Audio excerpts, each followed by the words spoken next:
அன்புள்ள கடக ராசி அன்பர்களே, இந்த வார ராசி பலன்.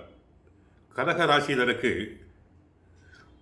3ஆம் இடமாகிய தைரியஸ்தான முயற்சி ஸ்தானத்தில் கேது பகவான் இருக்கிறார். அடுத்து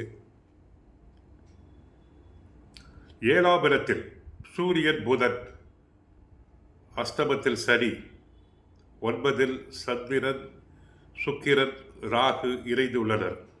லாபஸ்தானத்தில் குரு பகவான் வக்ரம் அடைந்திருக்கிறார்.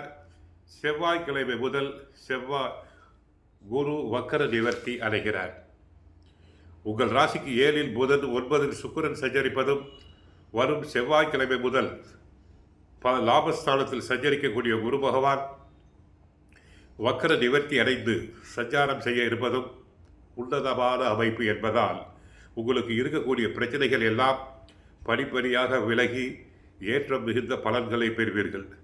நீங்கள் நினைத்ததெல்லாம் நடக்கும். பண வரவுகள் சாதகமாக இருப்பதால் அனைத்து தேவைகளும் பூர்த்தியாகும். தடைபட்டு வந்த சுபகாரியங்கள் பலபலவென நடைபெறும். தொழில் வியாபாரத்தில் இதுவரை இருந்த தேக்க நிலை மாறும். வேலையாட்கள் ஒத்துழைப்பு சில நேரங்களில் நன்றாக இல்லாவிட்டாலும் உங்களது தனி திறமையால் உங்களுடைய வளர்ச்சியை காண்பிப்பீர்கள். உத்தியோகத்தில் இருப்பவர்களுக்கு உங்கள் திறமைகளை வெளிக்காட்ட நல்ல சந்தர்ப்பங்கள் அமையும். அதிகாரிகளுடைய ஒத்துழைப்பு சிறப்பாக இருப்பதால் நல்ல பெயர் எடுப்பீர்.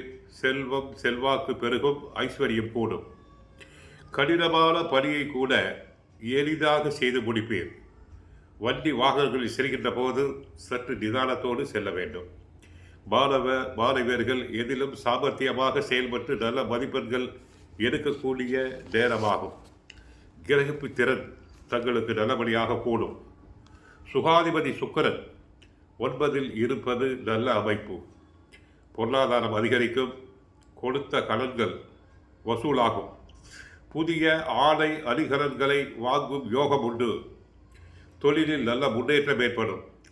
வீடு மனை வாங்கும் யோகம், வாகனங்களை புதிதாக மாற்றும் யோகம் உண்டு. நீங்கள் விரும்பிய இடமாற்றம் உண்டு. மகர ராசியில் சூரியனோடு இணைந்திருக்கும் புதனால் சிறப்புகள் உண்டு.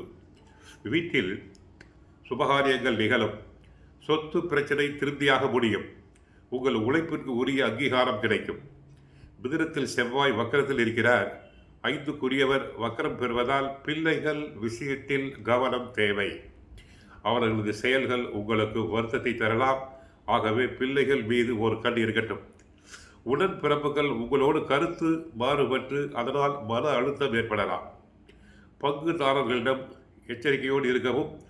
அஷ்டமத்து சனி நடைபெற்றுக் கொண்டிருப்பதால் எல்லா விதத்திலும் கவனமாக இருங்கள். 1ஆம் தேதி இரவு 8:58 மணி வரை சந்திராஷ்டமம் இருப்பதால் பேச்சில் கவனம் தேவை. இரவு நேர பயணங்களை தவிர்க்க வேண்டும். உங்களுடைய உடைமைகளை பத்திரமாக பார்த்து கொள்ளுங்கள்.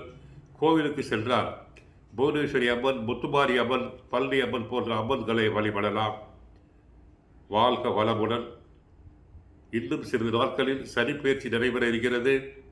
மார்ச் 28 வரை கவனமாக இருங்கள். நன்மைகள் நடைபெறும். வாழ்க வளமுடன். மங்களம் உண்டாகட்டும்.